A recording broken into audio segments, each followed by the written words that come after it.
2022 അധികാരമേറ്റ doctor CV ആനന്ദബോസിന്റെ അപ്രതീക്ഷിത രാജിയെ തുടർന്നാണ് നിലവിൽ തമിഴ്നാട് ഗവർണറായി സേവനം അനുഷ്ഠിക്കുന്ന RN രവിയെ പശ്ചിമ ബംഗാളിന്റെ പുതിയ ഭരണഘടനാ തലവനായി നിയമിക്കാനുള്ള കേന്ദ്ര സർക്കാരിന്റെ തീരുമാനം.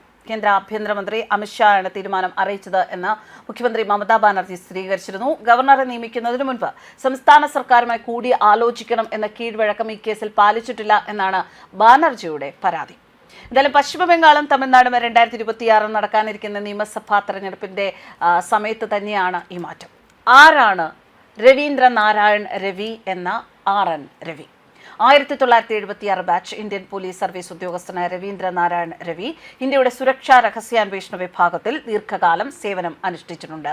ഭൗതിക ശാസ്ത്രത്തിൽ ബിരുദാനന്തര ബിരുദം. രവി IPSൽ അതിനുശേഷം ചേർന്നു. Central bureau of investigation, intelligence bureau എന്നിവ ഉൾപ്പെടെ നിരവധി പ്രധാന സ്ഥാപനങ്ങളിൽ സേവനമനുഷ്ഠിക്കുകയും ചെയ്തു. 2014 ദേശീയ തലത്തിലുള്ള ഇന്റലിജൻസ് വിലയിരുത്തലുകൾ ഏകോപിപ്പിക്കുന്നതിന് ഉത്തരവാദിത്തമുള്ള ഒരു പ്രധാന സ്ഥാപനമായ പ്രധാനമന്ത്രിയുടെ ഓഫീസിന് കീഴിലുള്ള ജോയിന്റ് ഇന്റലിജൻസ് കമ്മിറ്റിയുടെ ചെയർമാനായി അദ്ദേഹത്തെ നിയമിച്ചു. പിന്നീട് 2018 ദേശീയ സുരക്ഷാ നയം ഏകോപിപ്പിക്കാൻ സഹായിച്ച ഡെപ്യൂട്ടി ദേശീയ സുരക്ഷാ ഉപദേഷ്ടാവായി രവി നിയമിതനായി.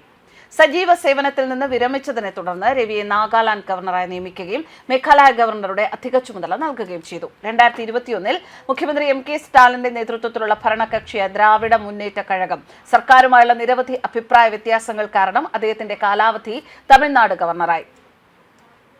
രവീന്ദ്ര നാരായൺ രവി നാഗാലാൻഡ് ഗവർണറായി നിയമിക്കപ്പെടുന്നതിന് മുൻപ് 7 വർഷം മുൻപ് ഇന്റലിജൻസ് ബ്യൂറോയുടെ സ്പെഷ്യൽ ഡയറക്ടറായി വിരമിച്ച IPS ഉദ്യോഗസ്ഥനാണ്.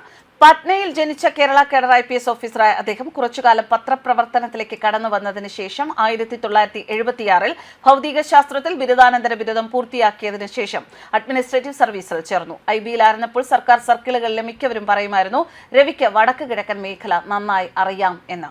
2014 നരേന്ദ്രമോദി നാഗാ സമാധാന പ്രക്രിയയ്ക്കുള്ള പ്രധാനമന്ത്രിയുടെ ഓഫീസിന്റെ ദൂതനായി അദ്ദേഹത്തെ നിയമിച്ചത് ഭൂട്ടാൻ, ടിബറ്റ്, മ്യാൻമാർ മുതൽ ബംഗ്ലാദേശ് വരെ അതിർത്തികൾ വ്യാപിച്ചു കിടക്കുന്ന ഈ മേഖലയെക്കുറിച്ചുള്ള അദ്ദേഹത്തിന്റെ അറിവിനുള്ള അംഗീകാരമാണ്.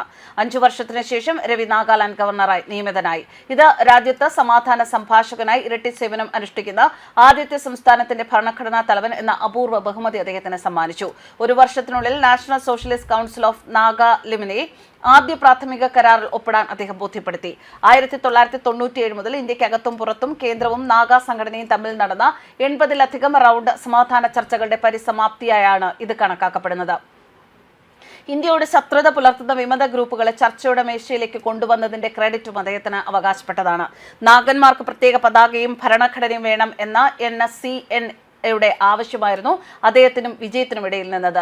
2020 വിമത സംഘടനകൾ കൊള്ളയടിക്കലും ആക്രമണ പ്രവർത്തനങ്ങളും നടത്തുന്നത് തടയുന്നതിൽ പരാജയപ്പെട്ടാൽ ആർട്ടിക്കിൾ 371A 1B ഉപയോഗിക്കുമെന്നും സംസ്ഥാനത്തെ ക്രമസമാധാനത്തിന്റെ നിയന്ത്രണം ഏറ്റെടുക്കുമെന്നും അദ്ദേഹം Nagaland Democratic People's Party BJP സർക്കാരിന് എഴുതി.